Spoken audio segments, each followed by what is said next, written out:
Hey everyone, and welcome to This Explainer. I'm your host, and as a market analyst for the Real Estate Institute of Rhode Island, I literally spend my days deep in the data, trying to figure out what's really happening in our local neighborhoods. Today, we're unpacking the absolutely crucial April 2026 market report from the Rhode Island Association of Realtors. Listen, if you've been trying to buy or sell a home in the Ocean State lately, you already know it feels kind of like a wild roller coaster.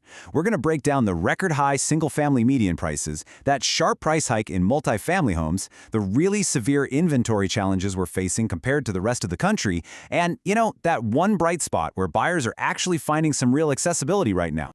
Okay, let's dive into this. First up, the inventory squeeze. Then we'll move into the sticker shock, look at condos as the accessible option, and wrap up with winning the spring market. Section 1. The inventory squeeze. A state starved for homes. Right, before we even touch on prices, we absolutely have to address the massive elephant in the room that's driving everything else in this market. Rhode Island currently has a mere 2-month supply of residential inventory. To put that into perspective, if no new listings hit the market today, every single home for sale in the state would literally vanish in about 60 days. That's a huge deal when you consider a healthy, balanced market usually sits around 4 to 6 months of supply. We are sitting at exactly half the national average right now. We are fundamentally starved for homes, and that absolute, intense scarcity is the engine revving up the numbers we're about to look at. Section 2. The sticker shock. Single and multifamily homes. Because, when you have half the national average of homes available, the financial realities for prospective buyers get heavy very quickly. And here is the first heavy hit. $529,000, that is the new record-high median sales price for an existing single-family home in Rhode Island as of April 2026. It's a massive 10.2% jump from just 1 year ago. But wait, here's the critical secondary metric.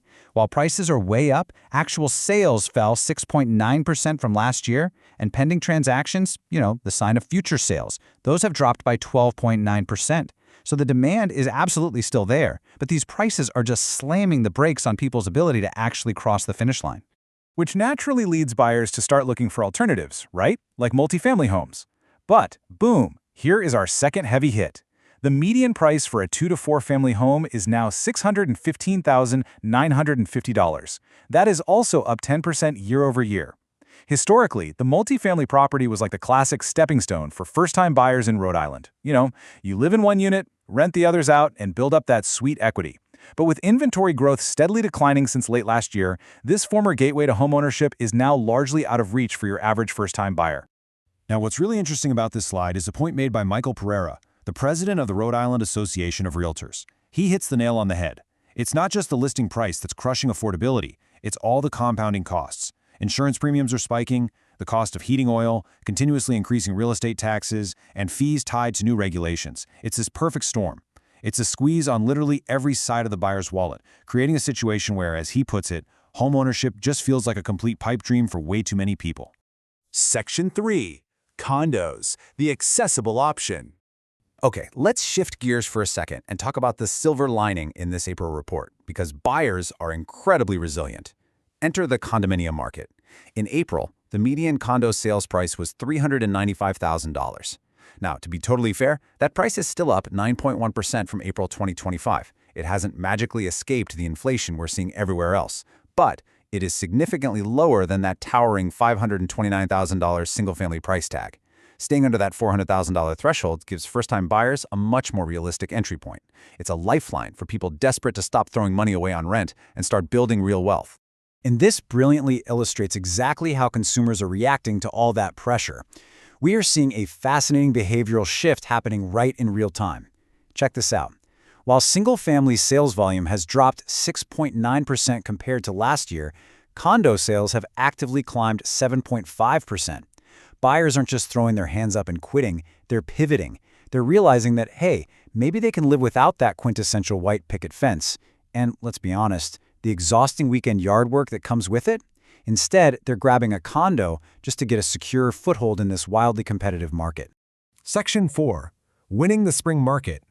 So what does all this mean for you right now? Look, consumer confidence has definitely taken a few punches from macroeconomic anxiety, but the real estate cycle just keeps turning, and the spring market is officially here. Now, a huge reason for the ongoing inventory shortage is hesitant sellers. If you bought your house 5 years ago, you probably have a jaw-droppingly low interest rate. It's tough to swallow the idea of giving that up to buy a new house at today's higher prices and rates. I get it, but Michael Pereira brings up a fantastic point. Your equity gains of the last few years have likely been massive. If you're selling, you can take that giant pile of equity and use it to buy down your next interest rate, or just put down a massive deposit. That essentially neutralizes the pain of today's higher borrowing costs. It's a real game changer. Let's quickly summarize some actionable takeaways here. Number 1, if you're a buyer, despite the high prices, the spring market historically brings the absolute most listings. This is the season where you'll finally have some decent choices. Number 2, if you're a seller, you get to capitalize on a huge, highly motivated pool of buyers who are totally sick of looking at the slim pickings from winter.